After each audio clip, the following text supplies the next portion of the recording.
नमस्कार। आज आपको मैं कहानी सुनाऊंगा। कुछ दशकों पहले की बात है। एक राजा हुआ करता था। वो बहुत ही गुस्से वाला, बहुत ही निर्दयी था, लेकिन वह अपनी बेटी से बहुत प्यार करता था। अपनी पत्नी को खोने के बाद में राजा के पास साम्राज्य के अलावा और कुछ नहीं बचा था। तो उसने अपना सारा प्यार, सारा लाड सिर्फ बेटी के लिए रखा। उसकी बेटी भी उससे बेहद प्यार करती थी, लेकिन उसकी बेटी राजा से बिल्कुल विपरीत थी। उसकी बेटी बड़ों का आदर सम्मान करती थी, अपने प्रजा की सेवा करती थी। वो किसी को छोटा या बड़ा नहीं समझती थी, किंतु राजा ऐसा नहीं था। इसी के चलते राजकुमारी से पूरा साम्राज्य बहुत प्यार करता था, और वो थी भी बहुत खूबसूरत। पूरे चक्रवर्ती सम्राट, या कह लो कि पूरे विश्व की वो सुंदरी थी। राजकुमारी के लाड प्यार में राजा ने पूरे प्रजा को एक आदेश जारी किया कि अगर राजकुमारी आपसे कुछ भी मांगती है तो आप बगैर झिझके उसको वो चीज़ दे देना, भले ही वो चीज़ आपके लिए कितनी भी प्यारी हो। उसके बदले में आप मुझसे आकर अपनी मुँह मांगी भेंट ले जाना।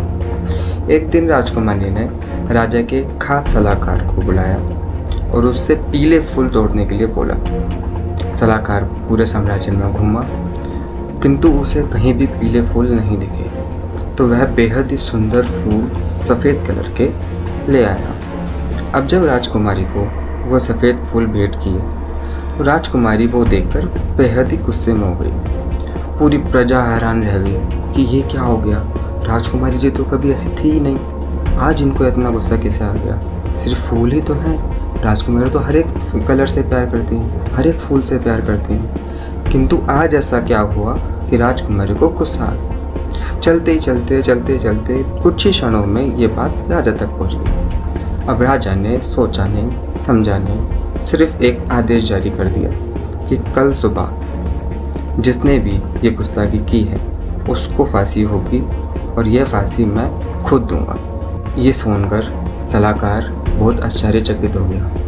वो सोचने लगा कि मैं तो इतना खास हूँ राजा जी का, मेरे लिए राजा जी ने ऐसा क्यों बोला।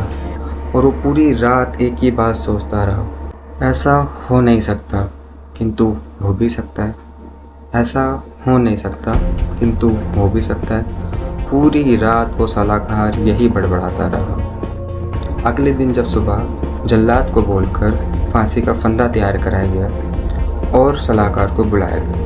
सलाहकार बड़बड़ाते हुए आया, ऐसा नहीं हो सकता किंतु ऐसा हो भी सकता है। राजा ने ये बात सुन ली।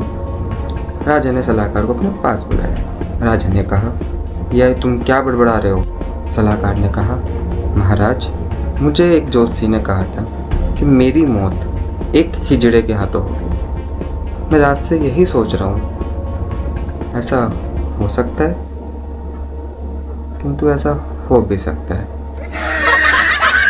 तो इससे ये पता चलता है कि अपनी औलाद की मुंह में आकर फैसला लेने से अच्छा है पहले उस बात को सुना जाए, समझा जाए, फिर किसी फैसले पर पहुंचा जाए। अगर आप भी बगैर सोचे समझे अपने फैसले अपनी औलाद के मुंह में आकर ले लेंगे, आप अपने प्रियजनों को खो देंगे। नमस्कार।